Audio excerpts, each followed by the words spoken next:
Alright, so here's this 30,000 milliamp hour Itel power bank that I got from Jumia. I also got this free gift, so if you buy yours from Jumia as well, you should get a free gift like this. So I'll leave a link to it in the description if you want.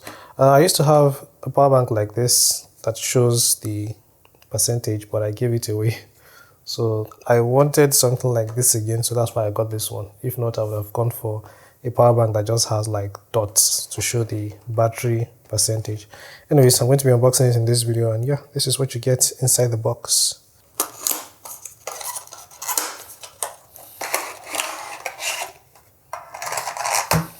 So we have the power bank, and then we have the Type-C cable.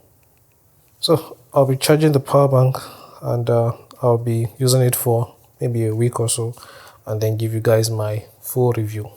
Thank you for watching, and subscribe. I'll be seeing you in the next video. Take care and bye bye.